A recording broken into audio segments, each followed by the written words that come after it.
This is an interesting scenario. We have encountered this quite a few times. We need to join these models up. So we've got quadrant models, and we can appreciate that working on two separate models for a cosmetic case with anti-crowns is not going to work. We need symmetry. So what we're going to do is we're going to then join up these objects using the Blender for Dental ICP alignment tool. I'm going to be selecting one of the models to be my moving object, and the other one is going to be the destination object. So I had a look at these impression, the preps, and decided I'm going to move the yellow one into the white model. And if your model is not called moving, we're going to then click on name moving. I've got a question mark there for additional information. So now that it's named moving, it is sort of locked. You can't click on it.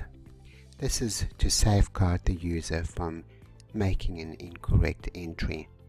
But in the event where you do want to see and click on that, we're going to go to the outliner, and then in the filters uncheck the arrow so that we can see the arrows, and then just click on that arrow. So that will make it selectable again.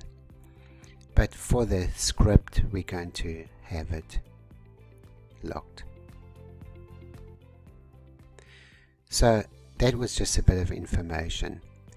We're going to then click on the other object, and we're going to call that our destination. So select it, and then we're going to go to the button name destination, and it snaps it automatically back to the moving.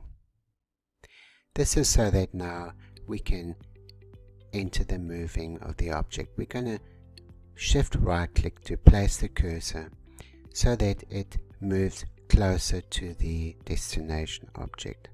If we're animating, there's no need to do this now. We're going to click on move object. So now the object's not exactly where we want it, but it's a first stage. We're going to then, it says we need to use the G and the R keys, G for grab and then R for rotate. And I'm going to then select wireframe mode, which makes it easier to see the overlapping procedure. And we're going to use G and R until we get a sort of semi-alignment going. So this should do it. That should be okay for the ICP tool to work. Then we're going to color the moving. We need to select the faces underneath it, and then match it to the faces underneath of the destination object. So I'm going to paint it with the circle select, which you can invoke by pressing the C key.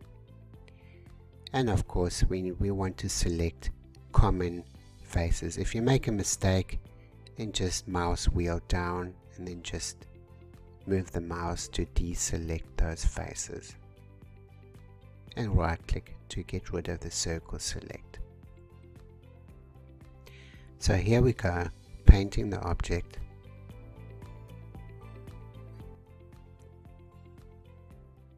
And once it's done, we're going to press apply. This hides the rest of the object. We've got a few vertices there, but that would not really matter with the calculation. If you've got a big selection there, then the calculation would not work. We're going to click on the destination, color the destination. Underneath it we can see the other mesh, so that we can get a semi-decent intersection and semi-decent similar selection going. And that should do the trick. Next, click apply. Now we have two small meshes intertwined, which then makes the calculation easier because we're working on less vertices. So make sure the vertex select mode is always selected. Start, tracking and stop tracking, and then we're going to select both of these objects.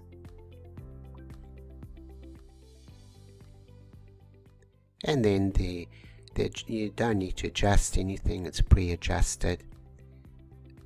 We have a lengthy tutorial on how to adjust that. Then click on Perform ICP and just let the ICP magic do its work. If the iterations are very little, it may not perform the entire movement. So just keep that in mind. So inspect the mesh, and we have I think we've got a good alignment happening here. Then click on Confirm. That will unhide the other models. And now we've got them joined. The color map will show you, obviously the red means it's not touching, and the blue means it's touching, and the green is 0.0 something away from it. So here we've got quite a good overlap. Now obviously we don't want to have both meshes. For the sake of accuracy, we want to then use the white model, most of the white model, and then only a little bit of the other model. Let's have a look in cross section, just to demonstrate how it looks. And this is pretty good. I'm going to then click on the wireframe mode just to view it again. And in wireframe mode, I'm going to decide that I'm going to cut away a section off the yellow. And we're going to head straight through, then into proximal between the 3 and the 4, so that we only have the 4 on the other model. So in the model designer, I'm going to be using the lasso cutting tool, and then simply drawing out a U shape in between the two teeth, and then we're going to click on the keep outside, and that should get rid of it. Perfect. We're going to click on the texture, and here we're done. We've got two models. Now we can print those by selecting both of them, then File, Export STL files, and then print them. Obviously we can join them up and make dies, but that's for another video. Thanks guys for watching, and all good. Happy model making. Goodbye for now.